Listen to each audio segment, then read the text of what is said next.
और इसीलिए इस प्रेस वार्ता के माध्यम से जो मैंने आपके सामने आंकड़े प्रस्तुत किए साथियों, 10 बिंदु दिल्ली के, जिस तरह के 6 बिंदु आपने वहां जाके रखे हैं, लोगों का विश्वास जीतने के लिए सपने दिखाए हैं, सबसे पहले उन पे अरविंद केजरीवाल को जवाब देना चाहिए।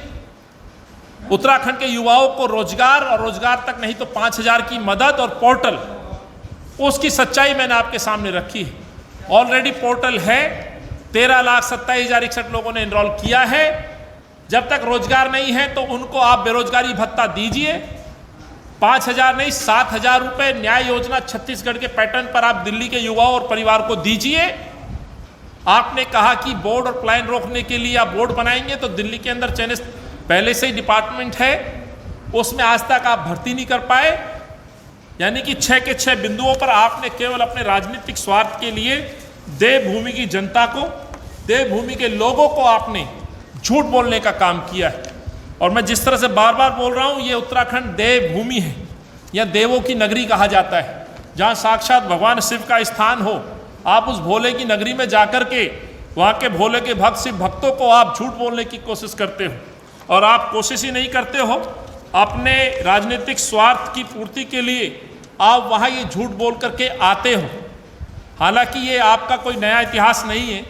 अपने राजनीतिक उद्देश्य के लिए जो व्यक्ति अपने बच्चों की झूठी कसम खा सकता है, उस आदमी को शर्म आनी चाहिए।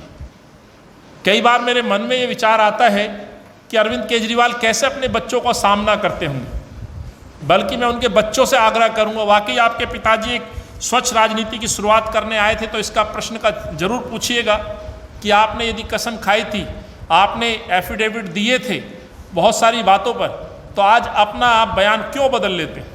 दिल्ली के सौहार्द की बात करें, भाईचारे की बात करें, तमाम बिंदुओं पर अरविंद केजरीवाल यू टर्न लेते नजर आते हैं। आज भी एक सच्चाई है, 50 से 60 लाख लोग राशन कार्ड के लिए इंतजार कर रहे हैं, एक भी पेंशन नहीं बन पाई, एक नया घर नहीं मिल पाया, 48,000 झुग्गियां तोड़ने की नौबत रेलवे ट्रैक पे आ जाती है, एक बयान अरविंद केजरीवाल का नहीं आता है। कोविड काल में भगवान भरोसे दिल्ली को छोड़ देते हैं, और फिर वो जाकर के उत्तराखंड के लोगों को विश्वास दिलाते हैं कि उनकी सरकार आएगी तो युवाओं को रोजगार देगी, रोजगार नहीं तो 5,000 हर महीने देगी, और रोजगार के लिए नया पोर्टल शुरू करेगी। ये तमाम बातें खोखली बातें हैं, और इसका सबसे बड़ा उदाहरण दिल्ली के अंदर किए गए वादे हैं 7 साल में। साथियों, यही बातें मैं आपके समक्ष दिल्ली की जनता और देश की जनता के सामने लेकर के आया हूँ कि अरविंद केजरीवाल ना केवल दिल्ली में झूठ बोले, जहाँ जाते हैं अपने झूठ के पिटारे से नई नई बातें, नए नए सपने वहाँ के लोगों को दिखाते हैं, चाहे पंजाब हो, उत्तराखंड हो, गोवा हो। ये अरविंद की एक सच्चाई है, झूठ बोलने की जो उनकी नीयत है उस पर निरंतर वो आगे बढ़ रहे हैं, पर जनता जान चुकी है, और देवभूमि के लोग उनसे जरूर ये प्रश्न पूछेंगे और इनका हिसाब मांगेंगे। बहुत बहुत धन्यवाद।